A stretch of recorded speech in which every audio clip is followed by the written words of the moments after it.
Bonjour à tous, chers cinéphiles, c'est Isvagdor, j'espère que vous allez bien, parce que moi, ça va nickel. Au menu, des tronçonneuses, du sang et de la profondeur humaine. Aujourd'hui, c'est Chainsaw Man, le film, l'arc de Raze. La tronçonneuse!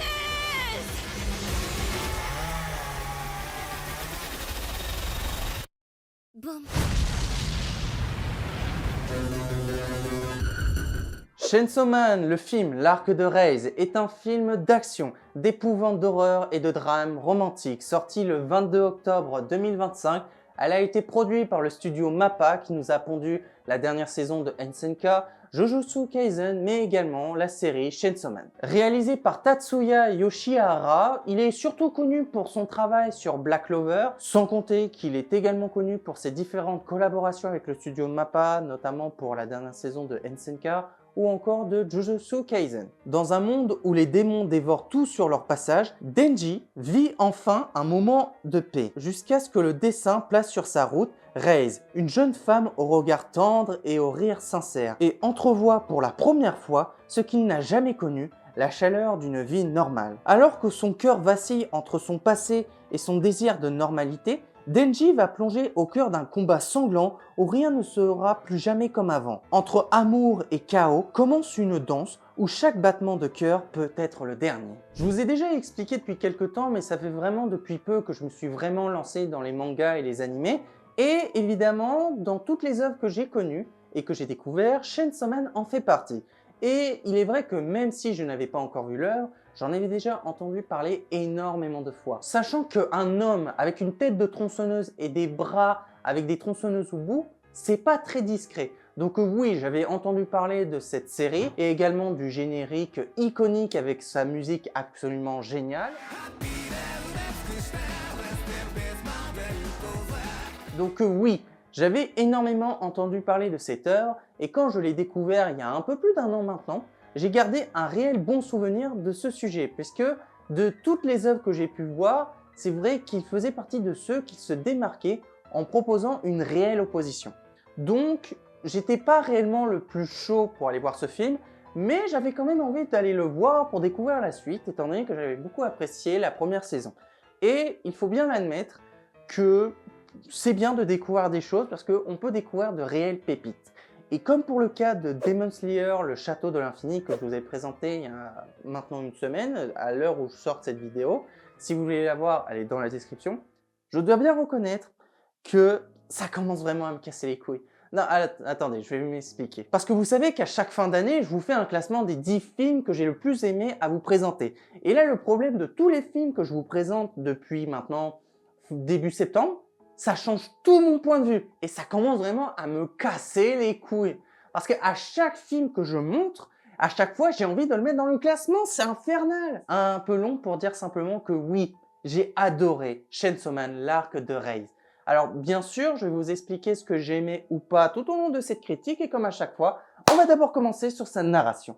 On perd pas de temps, allez, let's go! Concrètement, la première chose à soulever de ce film, c'est qu'il possède un récit plus que agréable tout en combinant un vrai spectacle de divertissement. Dans le sens où, bien évidemment, on a le droit à du sanglant, à des combats épiques et majestueux, mais on a le droit aussi à des phases beaucoup plus profondes qui nous permettent de nous intéresser également sur la complexité et les passés de certains personnages, et notamment sur le personnage de Denji, qui est un personnage que j'apprécie réellement et pour lequel on a un réel intérêt à suivre, et surtout dans ce film.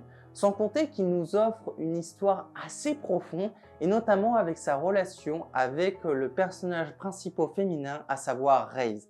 Un personnage bien sûr que je vais vous présenter un peu plus tard dans la vidéo. Comme la première saison, on aura le droit à une narration qui va alterner entre différentes thématiques, notamment sur la manipulation, la solitude, le fait de pouvoir être un véritable humain, et également sur la possibilité de pouvoir vivre librement, sans oublier qu'on a le droit également à de tout nouveaux points de vue qui sont plus qu'agréables au récit de ce film, et qui fait de ce film un réel film et qui ne donne pas cette impression qu'il s'agit d'une extension de sa propre série. Puisque comme je vous l'ai dit pour le cas de Demon Slayer, alors ce n'est pas du tout le cas de ce film, mais depuis la sortie du Train de l'Infini, qui est un film sorti je crois en 2021, il y a eu plein de toutes nouvelles adaptations de films tirés de séries d'animés qui sont plus des impressions d'extension de leur univers et qui est juste une compilation d'épisodes.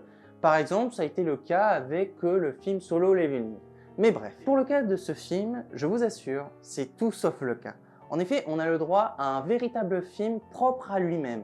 Même si on le découpait en différents épisodes, je vous conseille plutôt de regarder le film qui est non seulement agréable, fluide, mais aussi a un réel sens à son existence. En proposant un surprenant mélange entre grand spectacle à divertissement et profondeur humaine dramatique, qui fait de ce film vraiment un véritable bijou à l'œil, mais aussi à travers sa narration. Un film réellement impactant qui ne te laisse pas indifférent. Pour vous faire une idée, à la fin de ce film, dans la salle de ciné où j'étais encore assis sur mon siège, bloqué entre admiration, tristesse, mais aussi un côté étrangement touché à travers ce message qui est à la fois déchirant et étrangement poétique. En outre, pour le cas de sa qualité visuelle, sans surprise, c'est un réel bijou à l'œil. Chaque plan inspire une réelle admiration pour l'animation.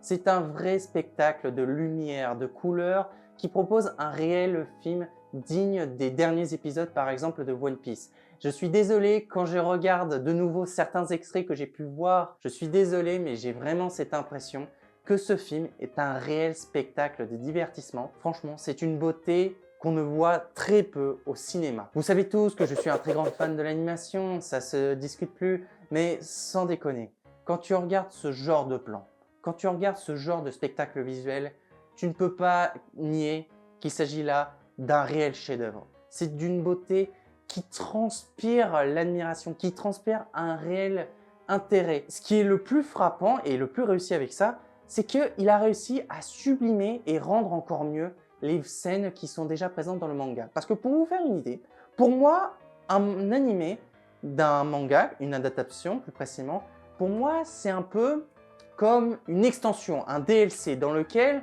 son but est de mettre en lumière et de sublimer les planches qui étaient déjà présentes. Pour vous faire une idée, c'est quelque chose de très dur pour les studios, de pouvoir proposer un réel intérêt à travers des séquences qui durent plusieurs secondes. Parce que un manga, on voit juste des dessins qui expriment déjà tout sans qu'il y ait une réelle transition de fluidité. Alors que là, la différence, c'est qu'il y a une réelle transition entre chaque mouvement. C'est réellement fluide et d'une beauté incomparable. Donc à ce niveau-là, c'est vraiment très bien joué. Chapeau aux studios d'animation qui ont été responsables de cette production énorme et qui ont fait un travail plus que magnifique. Pour le cas de la musique, c'est Kensuke Ushio qui a été responsable des compositions de ce film, un compositeur que je vous ai déjà présenté dans une critique qui va avoir bientôt 1 an maintenant, à savoir ma critique sur le film A Silent Voice, un magnifique film que je vous recommande et qui est dispo dans la description. Je parle de ma critique bien évidemment.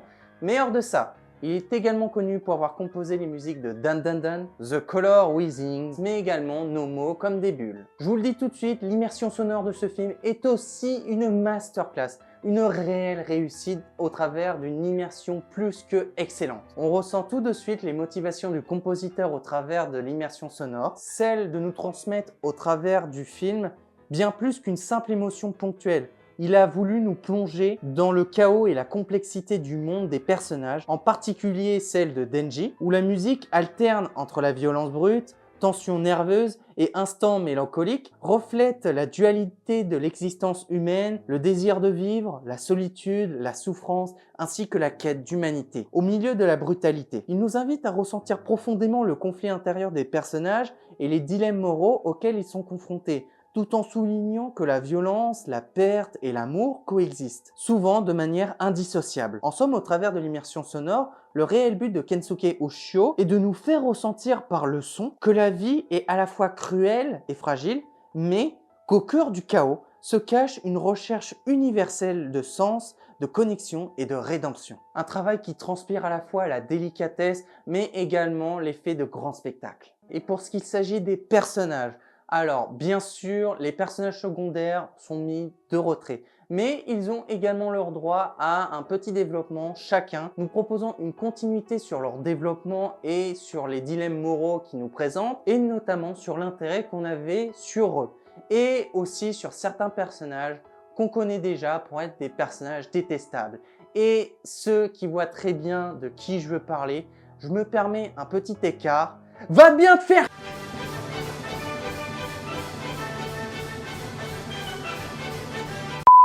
Désolé, j'ai eu un léger moment de craquage parce que, ouais, ce personnage m'insupporte au plus haut point. Si je pouvais, je pourrais l'étrangler, vraiment.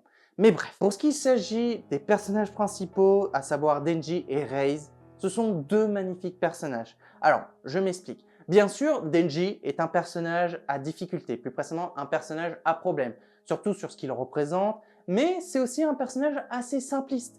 Un personnage dans lequel on éprouve un certain attachement pour ce qu'il souhaite vivre, une vie assez banale en fait. Il souhaite juste avoir de quoi manger et dormir, rien de plus extraordinaire quoi, et à la limite une petite amie. Ce qui est intéressant avec cette œuvre, c'est qu'on approfondit le développement narratif de ce personnage, et notamment au travers de sa relation avec Reize, qui est un personnage que j'apprécie réellement.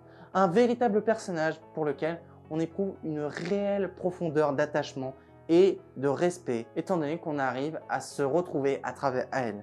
Alors, bien sûr, on sait tous, ceux qui ont vu le manga et qui se sont fait spoil malheureusement, qui est ce personnage. Mais ce qui est fort avec ce personnage, c'est qu'il a offert une réelle chose que Denji n'a jamais connue avec cette salope de Makina, pardon, je me suis encore échappé, à savoir une chaleur humaine et un réel attachement amoureux, lui faisant comprendre qu'il avait également le droit de vivre comme un humain. Ce qui est poignant avec le film, c'est qu'on a le droit à une compilation de magnifiques scènes dans lesquelles on les voit tous les deux ensemble et on voit une relation, tout ce qu'il y a de plus naturel. Ils discutent, ils rigolent ensemble, ils apprennent à nager ensemble dans de drôles de conditions, certes, mais ce qui est beau avec cette œuvre, c'est que même s'il y a certaines manipulations, étant donné que Chainsaw Man repose énormément sur les notions de manipulation, ce qui est fort à la fin, c'est qu'on se rend compte qu'il y a aussi un côté de sincérité qui est profondément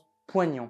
Et surtout quand on voit ce qui se passe à la fin du film, non seulement on est à la fois content, touché, mais aussi brisé de voir comment ça se termine. Étant donné que Reize, pour vous faire une idée, c'est réellement le tout premier amour de Denji qu'il a pu offrir. Un réel personnage qui nous a tous touchés au plus haut point. Faisant rappeler à Denji sa réelle valeur en tant qu'humain et qu'il mérite également de vivre. Sans réfléchir à un casting de 4 étoiles sur 5, alors comme pour le cas de Demon Slayer, le château de l'infini, vous afficherez une affiche de l'acteur avec un ensemble de rôles qu'il a pu interpréter. Comme ça, vous aurez une idée pour ceux qui sont un peu mécontents parce que des fois, je ne peux pas citer tous les rôles qu'ils ont pu jouer. Au moins comme ça, vous serez content. Alors déjà, pour commencer, on a eu le droit à la présence de Kikunosuke Toya, qui est connu pour avoir joué dans Windbreaker, Les 4 frères Yuzuki, ainsi que dans Bloom. Reina Ueda, alors désolé pour la prononciation, elle est connue pour avoir joué dans Solo Leveling, You Are My Servant, Demon Slayer et du coup par extension dans le film Le Château de l'Infini, My Happy Marriage, Mashle, Mushoku Tensei, meilleure œuvre de tous les temps, je ne veux rien savoir, Dr Stone, ainsi que dans Blue Box. Shogo Sakata, lui connu pour avoir joué aussi dans Windbreaker, Yami Healer, Blue Box, SNK ainsi que Fire Force. Tomori Kosunuki, elle a joué dans Assassin's Pride, Zoom 100, Mayuga Queen, ainsi que dans Seren Gensuki. Natsuki Hana est aussi présenté dans le dernier film Demon Slayer.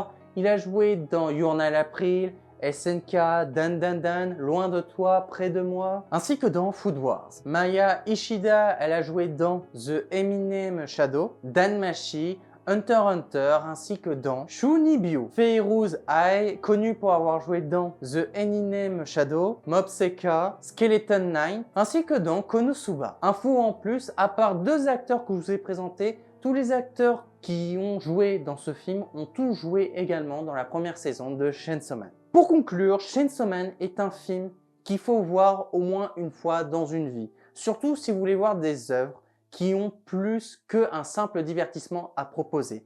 C'est une œuvre à la fois contemplative, dans laquelle on a le droit à une réelle immersion visuelle et sonore, dans lequel on a un réel aussi développement du personnage de Denji et également de ses relations et notamment sur une toute nouvelle relation nous prouvant une réelle beauté au travers d'une société dans laquelle la manipulation est maître de choix. Nous proposons une œuvre incroyablement explosive en termes de divertissement, profonde, mais également touchante au travers d'un drame plus que humain, nous révélant une réelle beauté au travers de certains personnages, mais également une certaine haine qu'on développe sur certains personnages. Ce qui fait que pour moi, je trouve que Chainsaw Man, l'arc de Raze, est un film qui mérite la note de 19 sur 20. Voilà les amis, c'est la fin de cette vidéo, j'espère que ça vous aura plu. N'hésitez pas à me dire dans les commentaires ce que vous avez pensé de cette vidéo, mais également donnez-moi des conseils de films ou de séries à faire en critique, ou d'autres conseils de vidéos si vous voulez voir autre chose un jour sur cette chaîne, voire même d'autres jeux, si vous voulez voir d'autres let's play, voir d'autres critiques sur la chaîne. Mais en attendant, je vous invite surtout à vous abonner à ma chaîne, ce sera un énorme soutien pour moi, de liker cette vidéo comme toutes les autres et de partager ma chaîne avec vos amis, avec votre famille ou à qui vous voulez. Et on se retrouvera très vite pour une prochaine vidéo critique, réaction ou jeu vidéo. Et sur ce, je vous dis à la prochaine et salut. Bye.